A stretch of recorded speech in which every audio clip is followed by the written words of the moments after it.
what I forgot to mention in the first part was, in addition on the to add on the quote, you have to add a minimum amount of time, such as like a 4 hour block period, and you'd go from there.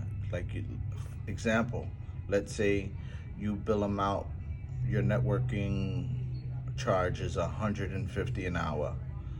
uh, you bill them for a minimum of 4 hours, and then the next hour you would be 125 or 150, whatever your amount is.